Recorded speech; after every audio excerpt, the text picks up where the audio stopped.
Tasya, Aiki, Arul, Bawa saja. Adik Bu, Afif Pak, Bu, Ahmad, Agatha, Pak, Adik, Asia, Adik, Atika, Din, Azhara, Din, Nadia, Din, Indonesia, Adik,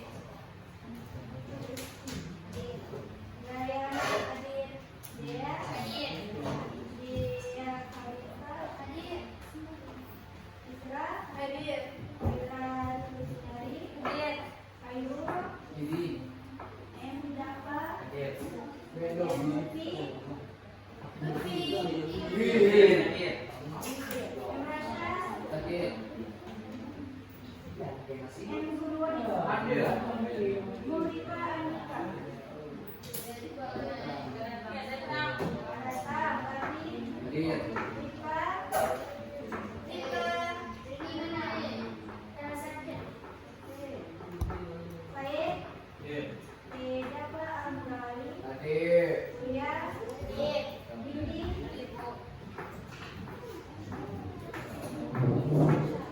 baik, bagaimana kabarnya hari ini? Sudah semua?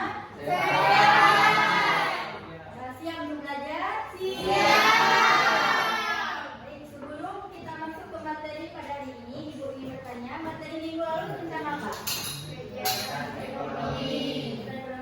Siapa yang masih ingat apa yang dimaksud dengan kegiatan ekonomi? Baik, silakan Bu ya. Kegiatan ekonomi adalah aktivitas seseorang guna untuk memenuhi kebutuhan hidup. Ya, bagus sekali. Siapa sebelum kawannya? Nah, sebelumnya Ibu akan menyampaikan terlebih dahulu tujuan pembelajaran kita. Pertama, peserta didik diharapkan mampu memahami pengertian permintaan dan penawaran. Kedua, peserta didik diharapkan mampu menguraikan faktor-faktor permintaan dan penawaran. Tiga, peserta didik diharapkan mampu menguraikan hukum permintaan dan penawaran. Selanjutnya, pengertian permintaan. Sebelum Ibu yang bahas, bagaimana pemahaman kalian tentang permintaan? Ada yang sudah tahu? Tidak? Ya. Baik, mari kita bahas sama-sama. Jadi, permintaan tercipta apabila Anda memiliki keinginan untuk membeli barang dan jasa yang disertai oleh kemampuan untuk membayarnya. Jadi, secara sederhana kita dapat mengatakan bahwa permintaan adalah keinginan yang disertai oleh kemampuan untuk membeli barang dan jasa pada tingkat harga dan waktu tertentu. Nah, dan cenderung permintaan konsumen terhadap barang dan jasa itu tak terbatas.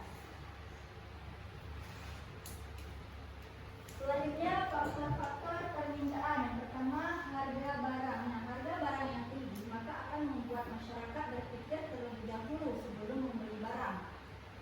Yang kedua, jumlah pendapatan. Semakin tinggi pendapatan masyarakat, maka semakin tinggi pula tingkat permintaan terhadap barang dan jasanya.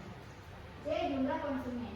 Semakin banyak jumlah konsumen atau masyarakat, maka semakin tinggi pula tingkat pendapatan terhadap barang, baik berupa barang dan jasa. Selanjutnya, selera konsumen. Nah, selera ataupun kebiasaan masyarakat dapat mempengaruhi pula permintaan. D. Perkiraan dan harapan masyarakat. Jika masyarakat memperkirakan suatu harga barang itu akan naik di masa depan, maka mereka akan membeli barang tersebut sekarang.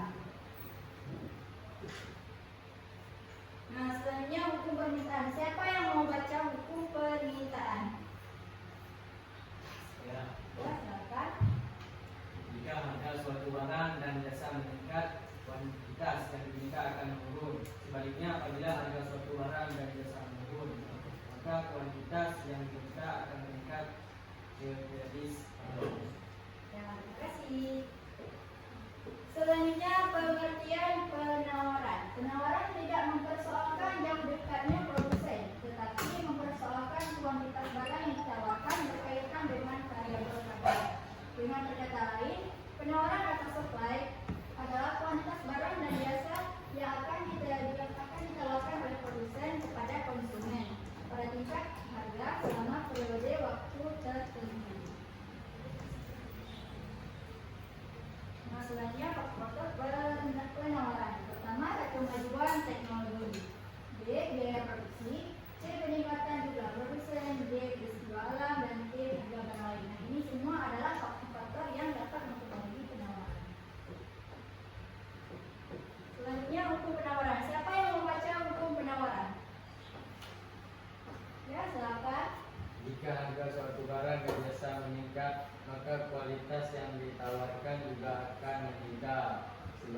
sebaliknya, apabila harga suatu barang dan jasa menurun, maka kualitas yang ditawarkan juga akan semakin menurun. Ceteris paribus. Baik, terima kasih. Selanjutnya, ibu akan menayangkan video pembelajaran supaya memudahkan kalian dalam memahami materinya. Pernahkah Anda bertanya, kenapa ya harga semangkuk mie bakso adalah X rupiah? Kenapa juga harga sendal jepit Anda itu Y rupiah? Atau mengapa sih harga tiket masuk bioskop sebesar Z rupiah? Sebenarnya, dari mana sih datangnya harga itu? Dari sekian banyak faktor yang mempengaruhi harga, kali ini kita akan membahas salah satunya, yaitu hukum permintaan dan penawaran. Pernahkah Anda mendengarnya? Secara umum, istilah permintaan bisa diartikan sebagai jumlah barang atau jasa yang diinginkan atau dibutuhkan oleh pelanggan. Sedangkan istilah penawaran diartikan sebagai jumlah barang atau jasa yang tersedia di pasar. Lalu, maksudnya hukum permintaan dan penawaran itu apa? Kira-kira contoh sederhananya seperti ini. Misalnya Anda bayangkan diri Anda sebagai penjual susu murni. Dengan mempertimbangkan berbagai ongkos dan keuntungan yang ingin Anda peroleh, anggap saja Anda menjualnya dengan harga 5.000. Orang-orang mulai berdatangan membeli susu murni di kedai Anda. Dari anak sekolahan, ibu-ibu arisan, sampai bapak-bapak yang hobinya badminton. Namun, karena sudah habis terjual, orang-orang menjadi pindah mencari susu murni ke kedai pesaing Anda. Wah, ternyata pesaing Anda pasang harga di 6.000 dan masih laku juga. Coba kalau Anda nggak kehabisan susu murni, Anda pasti masih bisa jualan, bahkan menambah keuntungan Anda. Anda menghubungi supplier untuk menambah stok susu murni Anda ya. Nah, karena stok sudah tersedia, orang-orang mulai datang lagi ke kedai Anda kan? Permintaan susu murni ternyata sangat banyak ya. Ini jadi kesempatan Anda untuk terus mendapatkan keuntungan yang lebih banyak lagi.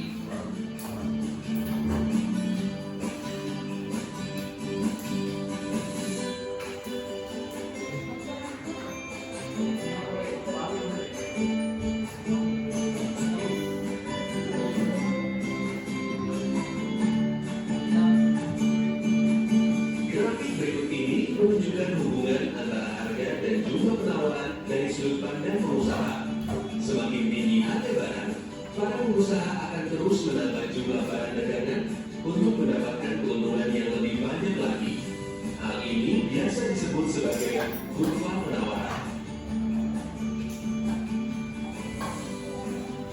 Tapi, di suatu titik, bila harga barang terlalu tinggi, banyak orang yang menjadi tidak mampu untuk membelinya.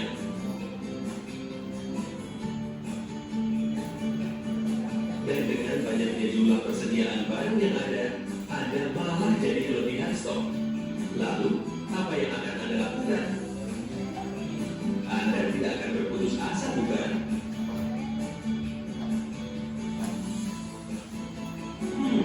Sepertinya menjual dengan harga lebih murah lebih baik daripada tidak ada penjualan sama sekali, bukan?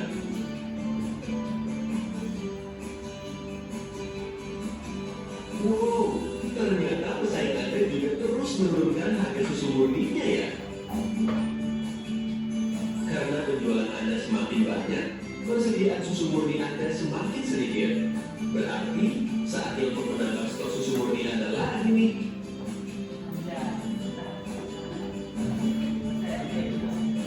Pada grafik ini menunjukkan hubungan antara harga dan jumlah permintaan dari sudut pandang pelanggan. Semakin tinggi harga barang, semakin rendah permintaan karena semakin tidak terjangkau oleh para pelanggan. Baik, sudah ditonton videonya? Kami? Tapi ibu lihat kalian tidak bersemangat. Gimana kalau kita main game dulu? Jadi silakan Bang. Permainan ini adalah tepuk tangan. Jadi ibu bilang pagi, tepuknya sekali. Siang tepuknya 2 kali. Sore tepuknya 3 kali. Dan malam tidak tepuk tangan. Baik, kita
3, 1, 3,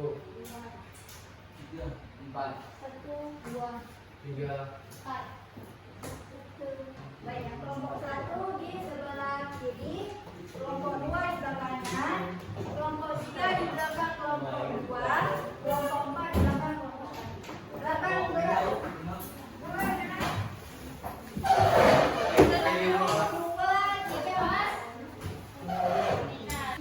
Sekarang ibu akan membagikan tanda pilih.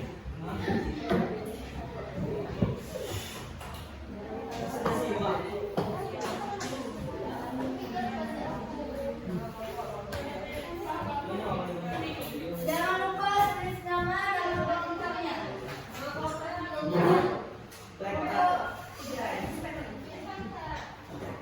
Silakan dikerjakan waktu pengerjaannya 10 menit. apa tuh? Kelompok 1 ada yang mau ditanyakan, silakan Pak. Ya.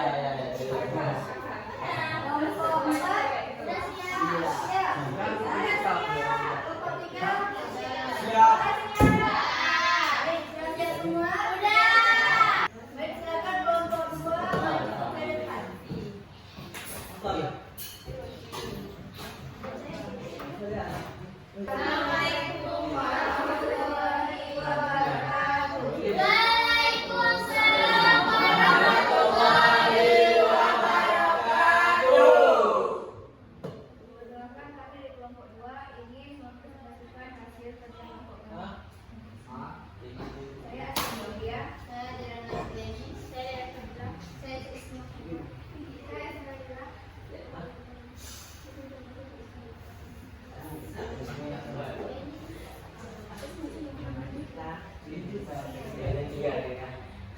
Hal tersebut merupakan contoh dari hukum permintaan dan kesatuan hukum permintaan.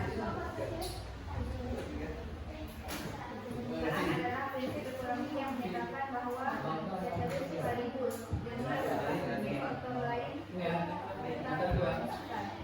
Jika harga satu barang naik, maka jumlah barang yang diminta oleh konsumen akan turun. Sebaliknya, jika harga turun, maka jumlah barang yang diminta akan meningkat. Ini mencerminkan hubungan terbalik antara harga dan kualitas yang meningkat.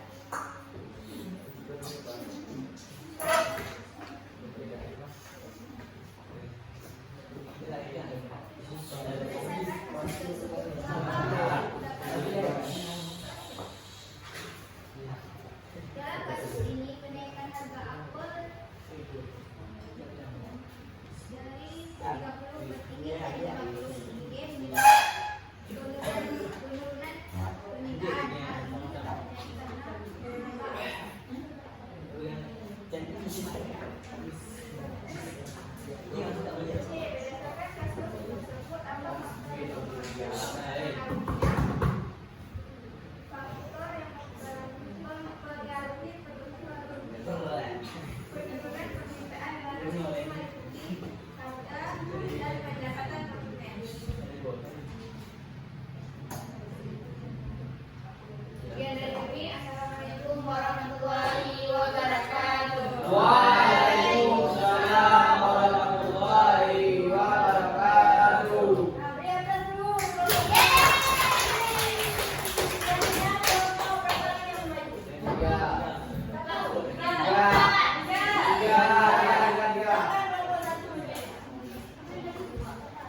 30 menjadi 50 per. Sekian presentasi dari kami. Assalamualaikum warahmatullahi wabarakatuh. Baik,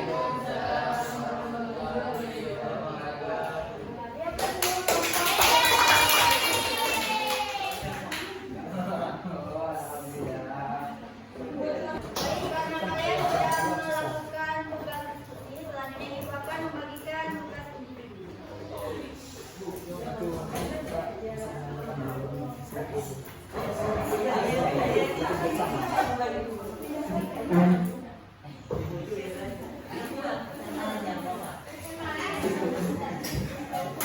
Jangan lupa tulis nama, kelas, dan mata pelajaran. Waktu pengerjaannya 5 menit dari sekarang. Silakan dikerjakan. Bu, udah siap bu. Bu, udah siap bu. Ya, Bu. Bu. Silakan dikumpulkan satu-satu orang. Sebentar, Bu. Ya, silakan dikerjakan. Baik, sebelum kita tutup pembelajaran pada hari ini, Ibu ingin bertanya, bagaimana pembelajaran kita pada hari ini?